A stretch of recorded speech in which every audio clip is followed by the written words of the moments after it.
Freak Nation, it is our pleasure to be joined by the wheelman behind the Thirsty Threes at Team Penske in the IndyCar Series. It is Scott McLaughlin here in the Freak Nation. And Scott, I want to kick it off with this. Hanging out in St. Louis, obviously, ahead of the June 15th Sunday night race at Worldwide Technology Raceway. Mm-hmm. And this is going to be a special race for you, right, Scott? Because this is going to be your first Father's Day, right? Yes, correct. Yeah, so first Father's Day, what a time to be able to go to a racetrack and experience, you know, I guess, Father's Day, my first one at the racetrack. I mean, that's our life, it's my life.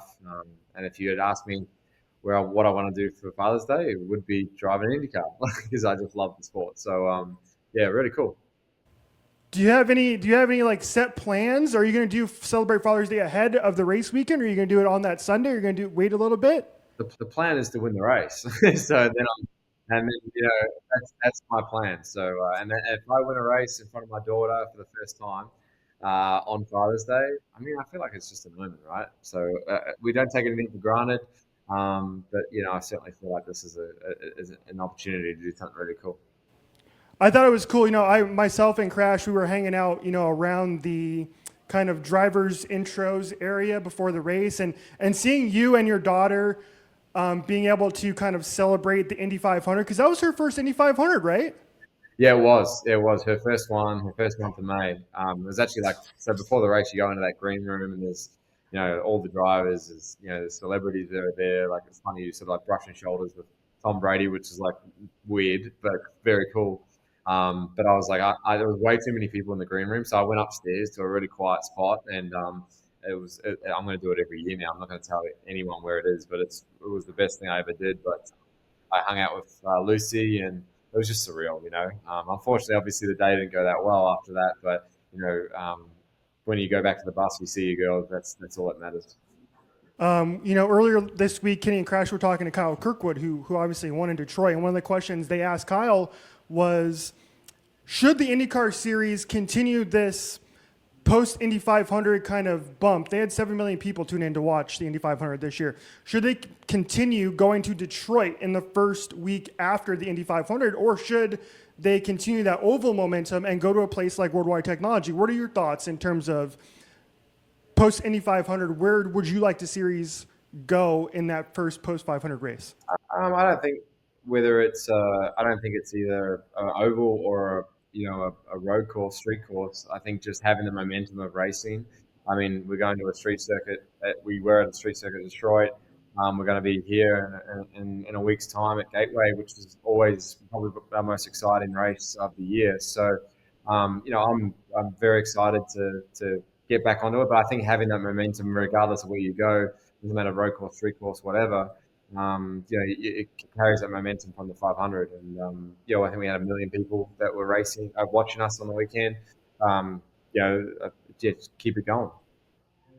Awesome, Scott. I got to ask, as a racing fan, I've always been a big fan of night racing. Just the aesthetic, seeing the cars under the lights, it just looks awesome. From a fan perspective, I'm curious, as a driver, is that something you enjoy? Do you like racing under the lights?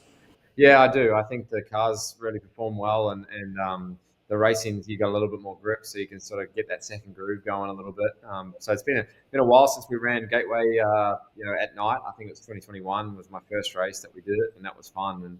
And I think it's going to be an awesome idea because one Father's Day, you're straight after the US Open with the golf, and then you've got a beautiful night at St. Louis where it's most likely probably going to be like mid 70s, like it's a perfect night. You're not getting burnt by the sun for the fans. So much entertainment.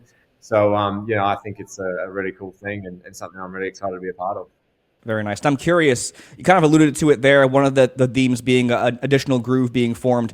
What are some nuances that you as a driver face racing at night compared to in the daytime? I guess you could say vision. No matter how many lights you have out there, it's kind of hard to spot. Marbles like black marbles, like the grip off the tire. I guess when it's night, it's just how it is with the color of it and the contrast. So, learning when that second group is coming in and trying to be one of the first people up there because ultimately the first one is normally the guy that benefits the most. So, yeah, that's a tough thing about the night racing part, but everyone will get an idea of it pretty quick. Yeah, I want to follow up on this kind of with the oval racing idea. Coming over from supercars, that was obviously had to be a big transition for you to learn some of these short ovals. Was that, fun for you to race something like a Worldwide Technology for the first time and really get those high speeds on those short ovals? Like I went to the Phoenix Raceway race many years ago, and I couldn't believe how quick you guys were going by in this mile over. It was like whipping my head back and forth. So was it fun for you to learn ovals for the first time coming over from supercars? Oh, super fun. I mean, I probably prefer ovals now over running clip course and street course because it's so different, and I enjoy the challenge of it and the intricacies to be fast and race these cars on this track at that speed. But I've always looked at like Gateway as like it's just two road course corners, it's you've got one and two is quite tight and then three and four is like really, really fast.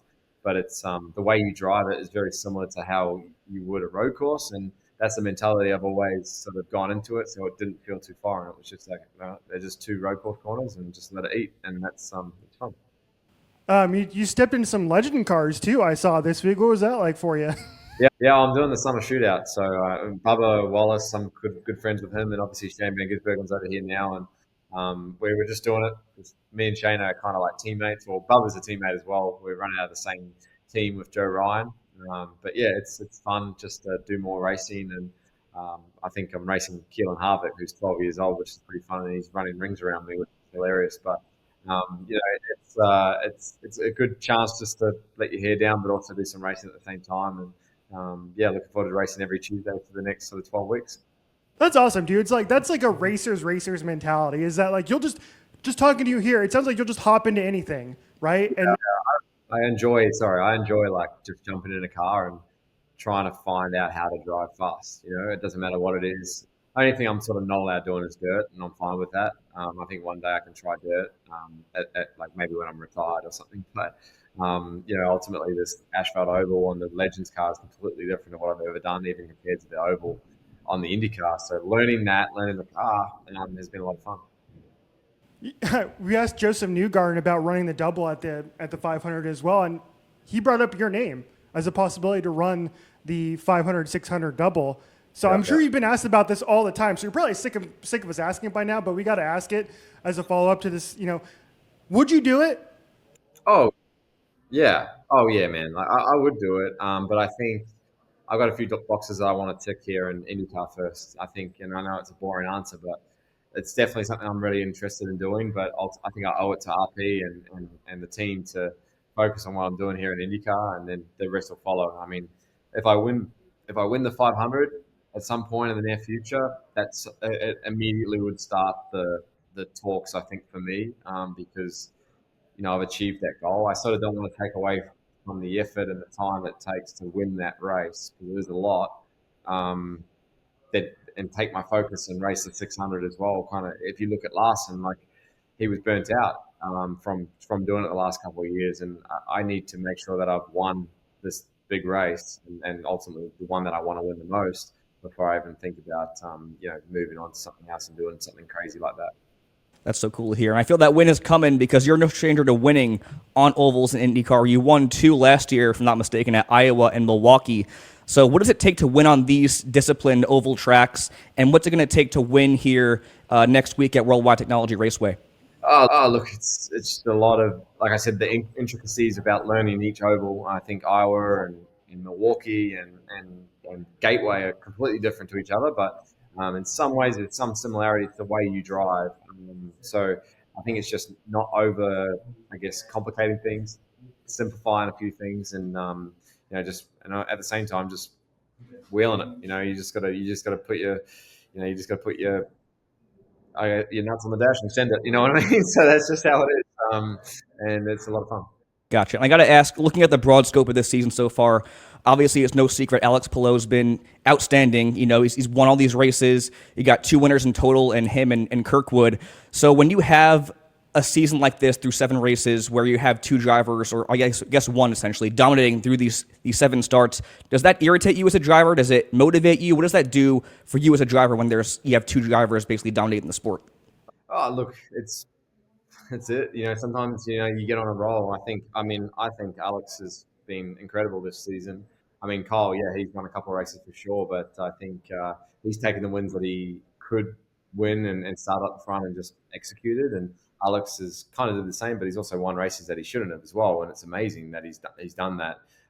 It's incredible to watch. It is frustrating from my point of view, but you have to learn from it. You have to be, understand, well, where are they better and where I need to improve. And I think my start of my season's been pretty strong, but unfortunately, there's one guy that's won 5 out of 6 races, so I'm myself a long way behind. But don't overthink anything; just keep going, and just hopefully it all comes together towards the end of the year. A long way to go. You were my preseason championship pick, by the way, here at SpeedFreaks. I gotta ask, Richie informed me before we hopped on today that you're a New York Knicks fan. I'm repping the orange and the blue. I'm a Knicks fan as well. Oh, nice. Tough loss this past week, obviously. I'm curious, being out there in Indy for the 500, there's a few drivers from that area. Did you have any friendly wagers on the series? And if so, what was that like? No, I had plenty of wages, and I'm definitely, my wallet's a little lighter, that's for sure. But I'm a Knicks fan since I was 2 years old. My family went to New York. They brought me back a Knicks jersey, and away we went. But I just found myself in Indianapolis during that series, and it was wild. I love it. I love the Knicks, always will. I'm surprised that they fired Tom Thibodeau, but this is a racing podcast, not a basketball podcast. We'll talk about it another day. But love sport and really enjoy it. Scott, no, that's okay. We're called Speed Freaks for a reason. So this is my last question. Put on your Charles Barkley hat like you're on TNT, and Scott McLaughlin is the newest NBA on ESPN TNT analyst. Did you or did you not like the firing of Tibbs as head coach of the New York Knicks? I'm torn because I think we do need something different, but he's done so many good things for us. I think Tibbs ran our starters out. Didn't really pay too much defense, and we got caught out.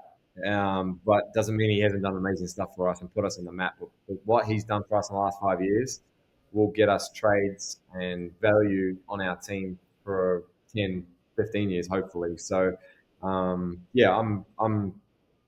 sad he's gone, but I'm excited for the future. We'll be back. That I believe.